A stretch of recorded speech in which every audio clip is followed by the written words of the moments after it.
Welcome everyone. This is Nichel Anderson. I'm your host for my podcast show, Nichel Anderson Short Stories and Beyond. Thank you so much for joining me today on April the 6th, 2020. This is a very interesting month. This is a month that I plan to return back to stage for the third time for the production of MOLIAE, as well as getting near to wrap up my podcast for my season 3.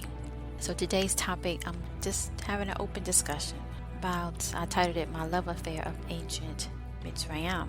And I guess I normally go through checklists to cover before I start, kind of all over the place, because I know this month is it's going to be emotional for me because it has been a long journey with Mitsrayim, my book, and then the production MOLIAE. But just to kind of cover a couple of things before I start. If you've been following me for a while, you already know. If you haven't and you just joining, this was started from my book Mitsrayim, a Memoir.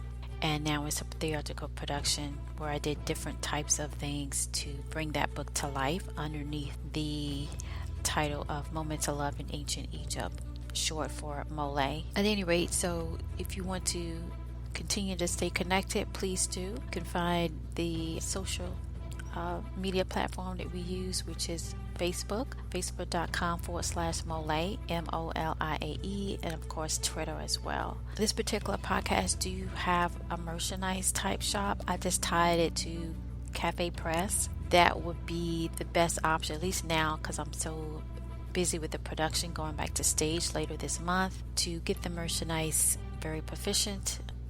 And then they have a customer service line and so forth. You can reach out to them. There will be a link there to check out the merchandise if you are interested in that. So let's just go ahead and get into this. It's a lot I'm feeling right now. Going back to stage is no joke. I'm going to go ahead and start this podcast. So my love affair of ancient Egypt, where in my journey to now, it started back over 2 decades ago when I wrote the book. Now, before I wrote the book, I didn't really did any research about Egypt. No books was really around in my childhood, in my household. Believe it or not, it wasn't. And so I never really understood it when I was going to school. It's here in the States. African American history, let's just say, was very restricted in the sense that all I can remember taking from those years in elementary school or even preschool, elementary school, high school was very limited. It was like a paragraph. So they talked about slavery, they talked about Martin Luther King, and they talk about, well, maybe you get some hope now. The African American authors and things wasn't really broadcast like it was when I was learning another ethnicity history. And Egypt was definitely not really involved. Later on, when I got out of high school, went to college, that was a predominant African American college, I started learning about history, I would say an African American type part. Not necessarily it was in Africa, but mostly from the time in the United States. But nonetheless, it also did branch out a little bit, but still not in depth of Egypt. Fast forward from that, when I felt I was called to write it because of the experience that I outlined in the beginning of my book, Mitsrayim. And that's when, after I write the page, and then I go like, is this really real? Is this really connected? And I had to go and just dig research. Now, mind you, during that time, which over 2 decades ago, the internet wasn't around. All right, so it was not in the public domain. Let me say it that way. So I had to really go to the library. I had to talk to different people. I had to go in different areas to meet up to kind of talk about it. And that's when I just started running into people that was in tune to it. And you know what? I needed to share this experience. At that time, I believe it was leading up to me to write the book. It was around that time. Anyway, I met up with people that was very into herbs and all of that, and nature and environment. And they used to have this, not necessarily a flea market, but a flea market is where people sell things that they either no longer want, or they're selling things that they created themselves. And instead of opening up a shop, which costs a lot of money, everybody would get together and they'll rent this space in town, like a market, and sell their items. Anyhow, I think this was a time where I was writing a book, or like I said, somewhere around that time. Anyways, I was with this particular person that was in the teas and the herbals and all of that, and she took me to this, like we say, a flea market. We went there, and it was this lady. She looked, she was Irish. She had reddish hair, and she was selling oils, just started talking. I don't know how it came to Egypt, but this is where things happen in our lives. And she just kind of stared out, and she just said this. She said, it's just something about Egypt that I feel connected to. There's something about it that she felt that she was connected to it, that she was there. And I was like, really listening to her. The person that was with me brushed it off and chuckled like, you couldn't be there. That's African. And I'll never forget her face. She kind of put her head down, and she was ashamed, and I felt she was hurt by it, and I felt so bad for her. I'll never forget that moment. So this is really dedicated to her and to everybody, that sometimes you open up your heart to what you feel, but you just can't express it. In my other podcast, I talk about the spiritual plane, and I acknowledge people have different beliefs, and so I kind of narrow it down to at least a fact or something that people can relate to. And I talk about spirit, that it's not what you see, it's what you feel. That's what spirit is. And you have to admit that things have happened that you have to realize, like, oh wow, you just have a feeling. And that's what she had, and she didn't get validated. So this is her validation. I never got her name, but I never forgot that moment. And she was there on my path to let me know, when I'm going through writing the book, that it means something, that it's truth in it, and that what I was experiencing was real. And even though she looked different on the outside, it doesn't necessarily mean that her spirit and her soul was not connected to Egypt. She was telling the truth, and I was there to witness it because God wanted me to see that. I just wish I could now. If I wish I had the time, I would have hugged her and I would have said, I believe you. We just look different on the outside, but in our soul, I believed her, because that's how I felt when I wrote the book. But anyway, let's move on. But yeah, so my love affair of ancient Egypt, Mitsrayim, Kemet, Egypt, is the ability to see something that was denied in this part of time, where my ancestors contributed to the circle of life, humanity. And I loved not just the beauty, but the history, the dedication, determination. That's what I got when I really got into learning about Kemet, was the history and the dedication of to know. It was so funny because during that time, leading up to, I used to love this perfume by Estee Lauder, knowing I was so attracted to it. All of that was tied up to and around that those visions started happening. I had to write the book. Isn't that something? So things that happen in your life is the connection, it's the symbolization, it's the events, it's the choices, all come together. It's the way that somehow you just tripped on and you just found this podcast and you hear, and we are connected. My love affair with ancient Egypt is because it embodies all what is good.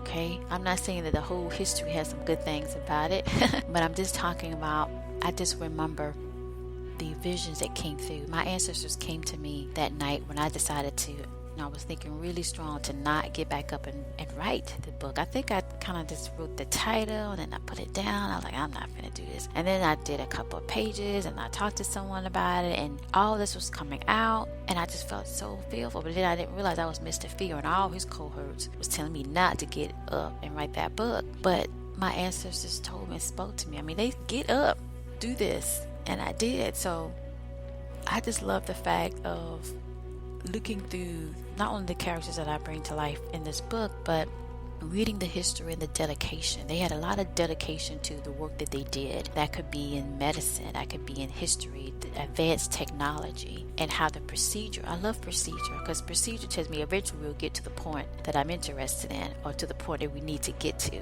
And that was the consistency when I saw in studying ancient Egypt, and the dedication and the long history. I mean, over 3,000 years ain't no joke of being the pristine level of power. And with that, it always comes with determination, preservation, being focused, and tuning yourself. So that's why I love, and I always love history. Even when I was growing up and I didn't have no books around me. It's weird because I love books, but it just was not around. It was always in me to love history and to love the pristine level of authority, because that's responsibility, and that's what life is, a responsibility to do the things, to know the things, to share the things that are needed, and all the other things that come to it, and the beauty of it, the arts, the crafts, the paintings, the writings, the stories. It's this embodied life, the adventure, the whole. It's like, it's just something about Egypt, I think, that people love to. It's like the new birth of something. Each thing you find something new about it. Each generation, as it accumulated, brings about a new awareness, and it's just like a family.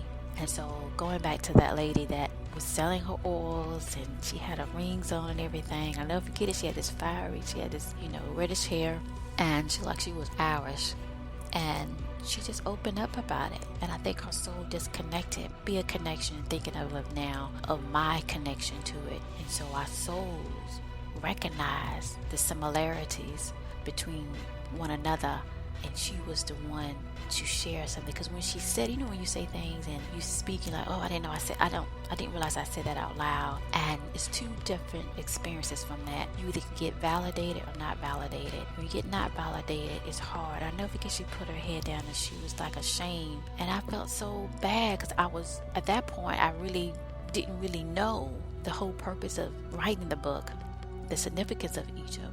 I didn't know at that time. She was able to share that. Now, if I wish I could, I hope one day I could, I don't know if I ever get to meet her, but if I ever got the chance, I would just hug her and say, I validate you, I believe you, and thank you for being a part of my life, to make me remember this moment forever, to connect me, to do the things for me to keep going, for me to keep going with Mitsrayim. She was one of those angels on my path. Overall, I love Egypt of the observance of man to God, along with the relationships that we have with one another. That is the building blocks of life and the mystics of that connection. That might be a little bit too deep or what have you, but it just came through for me to say that. I think it brings us all together, and it makes me feel hopeful when I look at my ancestry history, and I look at the history of humanity and other ethnicities and their history of their culture. And because I think culture is life, and I think if we can sit and admire someone else's, it reinforces our ability to be able to love life. And life is forward. Life is good. Life is gold. And not necessarily keep caught up in the materialistic things, but just to kind of honor that it took effort, it took dedication. I keep saying the word dedication, so that's your takeaway in this podcast, because I keep saying that, and that must be a message from Spirit to you just listening to this. Determination is entwined with purpose. Purpose is the reason why you're here. And with Egypt, with the writings and the pictures and the art crafts and the references to the mind body that's connected to the soul, it's a spiritual type level thinking. It's a higher self, the best of life, which is the aim of what humanity strives for, the best of life. So if I had to say one phrase to why I love ancient Egypt, I think it's the ability that it continues to give me hope and validation that they did existed, right? And I'm just talking as right now as being African American, is that we did contribute to the advancement of humanity. We were at the table, let me put it that way, and that anything is possible with determination and the ability to accept other culture, right? That's key, because you can't necessarily all be in tune to one, because you got to balance that out. But it just makes you feel good that you can sit at the table and you know yourself, you know your roots. Okay, that's another thing with ancient Egypt. It allowed me to understand and be connected and reinforce my worth and to know my roots to get me to where I am today.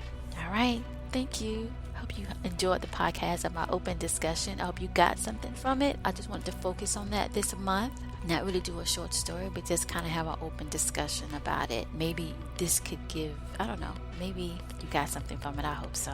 All right, thank you, and have a wonderful day.